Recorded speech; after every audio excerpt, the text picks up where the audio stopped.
This is episode 2 of Dr. Frick's Home for the Mentally Unique. And we got a hold on mankind. Now we're gonna reshape his mind. And I think in this second episode, I should probably give you a little bit of the history, how this all came about, because this is a very strange project. It's, I think it's a one of a kind. We'll find out when you guys end up seeing it.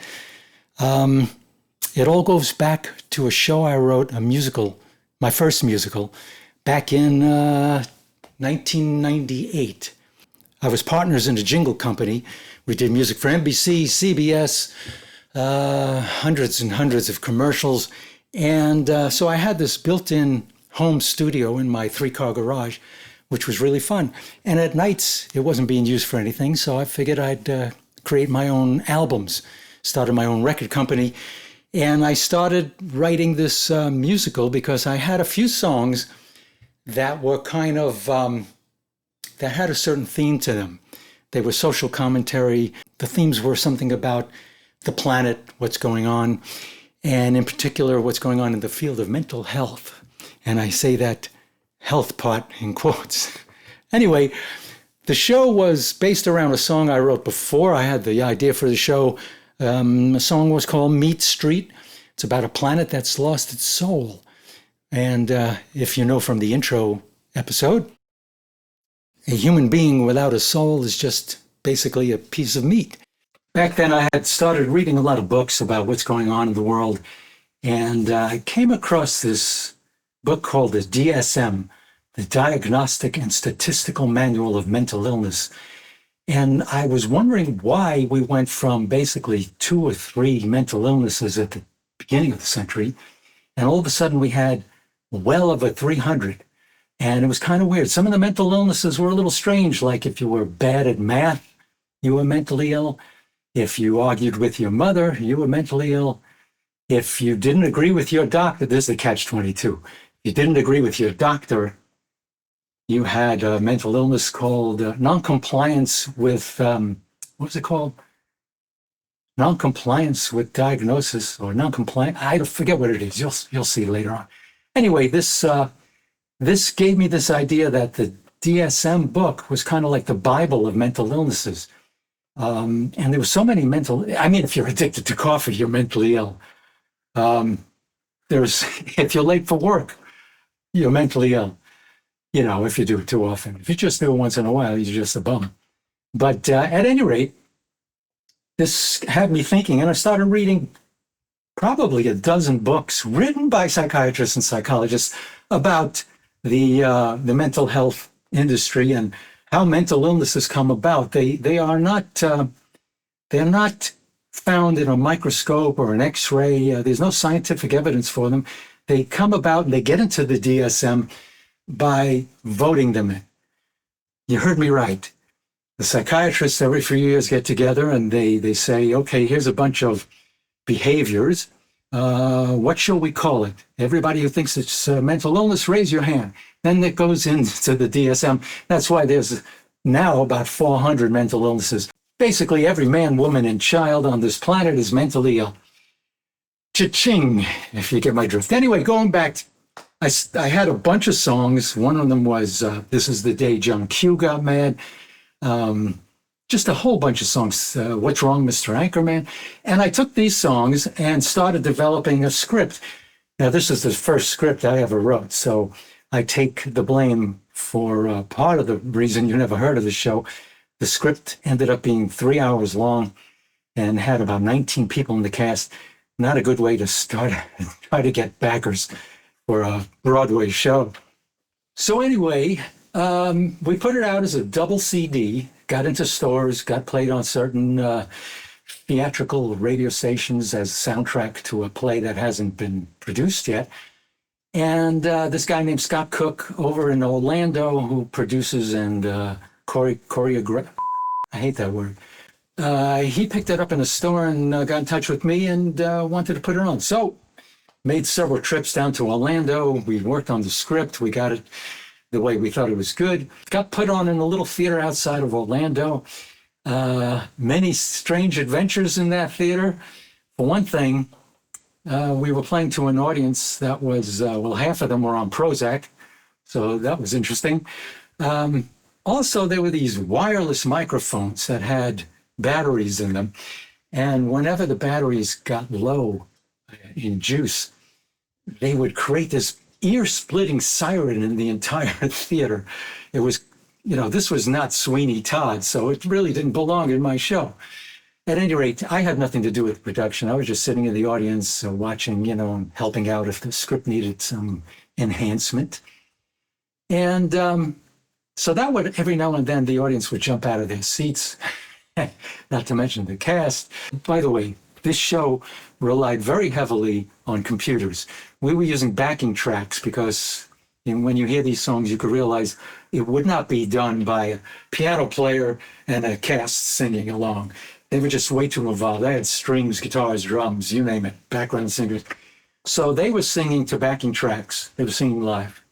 And the director did a lot of very ambitious computer work, computer graphics. There was a screen high up on the stage and lots of animation, stuff like that. And this was back in, the year 2001. Computers weren't up to speed the way they are now. So it was really, really quite a job. But it all ran off of a central computer up in the control booth. And one night was sitting there, and it's a performance, and the theater was fairly full. And lightning hits the roof of the theater. And all of a sudden, all the lights that were computer generated, all the lighting movements, they all set back to zero. And all the sound just completely stops. And the actors are on stage now with just barely lit up, and they had to freeze. There was no microphones, there was no music, there was no nothing. And everybody just stood there, the audience and the actors, totally frozen, waiting for something to happen. I was slumping down further and further in my seat, hoping nobody knew I had anything to do with this show. Luckily, there was a guy in the audience from Universal, Universal theme park. And he knew all about how to program computers and get these things going, because everything they did was computer oriented. So he went back up into the control room, got it started again. They found the place, and I don't know, maybe it was 15 minutes. It felt like 2 hours. They started it up again, and the actors and the lights were all set. And that was interesting. So the run, which was really a workshop, ended 2 days before 9/11 happened. Luckily, we got home just before that. We were living in San Diego, so we didn't have any trouble, on the planes, which were locked down after that happened. But after that, nobody wanted to have anything to do with Broadway or, financing a show. And it was way too complex a script anyway, so the whole thing kind of fizzled. But for the 19th rewrite of the script, I had written a whole bunch of new songs that I demoed, and because the original script didn't make any sense anymore. So if you get to hear, or if you purchase the original album, there's some songs that are still in the show, and there were some songs that I wrote that didn't make it to that album. That's going to become a collector's item. Here we are 25 years later, and I was listening to all the demos and everything and thinking, geez, this is too good for nobody to have heard it. So I think, what can I do? I don't want to do another Broadway show or off Broadway. That's too complex, and there's too much compromising. You'd have to rewrite the script a million times. You'd have to put in more songs, take out songs, and the producers and everybody has a say in it. Takes a year, 2 to 3 years before you even have a chance of getting it on stage. And if you do, if it's a flop overnight, you just lost all that time, and the people investing in it lost all that money. So live theater was out. So I thought, okay, let's make it a movie. A movie has its own challenges. First off, I've never made a movie before. Not that I wouldn't try, but you'd have to start getting up money. You'd have to get investors. You'd have to get actors. It'd be so much. I'd have to learn the craft. Probably I'd have to have somebody else directing it, although I'd love to try it. So I thought, well, how can I turn this into a movie and bypass all of those problems? And I reimagined the whole script and came up with the idea of Dr. Frick's Home for the Mentally Unique. So the script turned out to be probably the greatest idea I've had in a long time. And to make a long story short, here's how I turned it. Well, here's how I am turning it into a film, a full featured. Here's how I am turning it into a full featured film without all those problems. I decided I would be the only live actor in the thing, and I would play a guy named Uncle Neal, which is me and shouldn't be any problem. And I'd be the only live actor. The rest would be animated characters, which presents its own challenge, which I'll get to in another episode. So here I am. I would be Uncle Neal, sleeping by a fireplace in a house that wasn't mine. I would just have a Photoshop created background, or however I decided to do it. And I would have a nephew, 5-year-old nephew named Orson, and he would be animated. And he'd be flipping through TV and finding things, and everything was disturbing him. And he just saw more and more crap on the TV, just the usual stuff, not suitable for a 5-year-old or even a 15-year-old. And he couldn't sleep. So basically he comes downstairs and he wakes me up, says, "Read me a story. I can't sleep, Uncle Neal." And he wakes me up and I say, "Okay, if I read you a story, would you then go back to bed?" And he says, "Yes." So I happen to have the book on my chest, and the book is called Meat Street, which I did create as a book as well. Available on Amazon. It's not the script. It's about planet Earth. Anyway, I start reading him the story about Meat Street, which is the basic script that I had written in the past, only now translated into a form where it's me telling the story to this nephew.